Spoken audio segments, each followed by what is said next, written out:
कुछ कहानियां डर से शुरू होती हैं, कुछ रहस्य से, लेकिन यह कहानी शुरू होती है प्यार से। एक ऐसे प्यार से जो इंसान और जिन्न के बीच की हर दीवार तोड़ देता है। एक उजड़ा हुआ महल, एक सदियों से कैद जिन्ना, और एक ऐसी लड़की जिसे डर से ज्यादा अकेलेपन से हमदर्दी थी। जब इन दोनों की दुनिया टकराई तो जन्म हुआ एक ऐसी मोहब्बत का जिसकी कीमत जान भी हो सकती थी। यह कहानी है आयशा और रूहान की, जहां प्यार कैद भी तोड़ता है और तकदीर भी बदल देता है। पुराने शहर के किनारे एक उजड़ा हुआ महल था। लोग कहते थे वहां रात में अजीब सी रोशनी दिखती है। उसी शहर में रहती थी आयशा, सीधी सादी लेकिन दिल से बहुत मजबूत। उसे पुरानी जगहों से डर नहीं लगता था, बल्कि वह उन्हें समझना चाहती थी।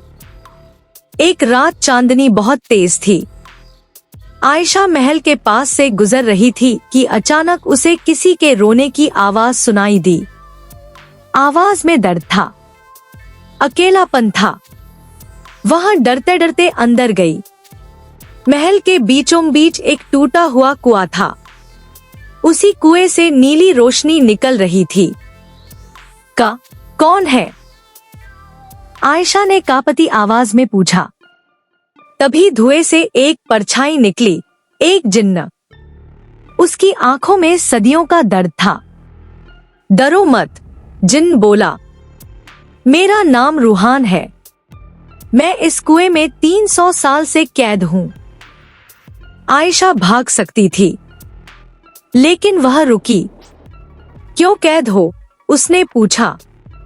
रूहान की आवाज भर्रा गई। मैंने एक इंसान से प्यार किया था और उसी प्यार की सजा मिली। उस रात आयशा चली गई, लेकिन उसका दिल वहीं रह गया। अगली रात वह फिर आई, फिर अगली। धीरे धीरे दोनों बातें करने लगे। आयशा ने रूहान में कोई डरावनी चीज नहीं देखी। उसने एक टूटा हुआ दिल देखा।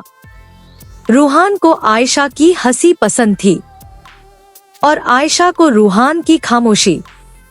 समय बीतता गया और दोनों को एहसास हुआ, यह सिर्फ हमदर्दी नहीं, प्यार है। एक रात रूहान ने कहा, आयशा, अगर तुम मुझे आजाद करने की कोशिश करोगी तो तुम्हारी जान को खतरा हो सकता है। आयशा ने बिना सोचे कहा, अगर तुम्हारी कैद मेरी चुप्पी से खत्म हो सकती है तो मैं हर खतरा मंजूर करूंगी। कुएं की कैद तोड़ने के लिए एक शर्त थी। कोई इंसान बिना किसी लालच के जिन्न के लिए अपना खून दे। आयशा ने अपनी हथेली काटी। खून की एक बूंद कुएं में गिरी। तेज रोशनी हुई, आसमान गरजा और रूहान आजाद हो गया। लेकिन तभी रूहान चीख उठा, नहीं आयशा, इस आजादी की कीमत तुम्हारी जिंदगी है। आयशा जमीन पर गिर पड़ी। रूहान ने उसे गोद में लिया, रोते हुए बोला, मैंने सदियों बाद प्यार पाया और अब वही छिन रहा है। तभी चांदनी और तेज हो गई। एक आवाज आई, सच्चा प्यार कुर्बानी मांगता नहीं, वह कुर्बानी रोकता है। आयशा की आंखें खुल गईं। रूहान अब इंसान बन चुका था। सुबह हुई। महल खामोश था। शहर वालों ने पहली बार देखा एक लड़का और लड़की हाथ में हाथ डाले, नए सवेरे की ओर चलते हुए। और महल, वह अब उजड़ा नहीं था, क्योंकि वहां कैद नहीं, प्यार रहता था।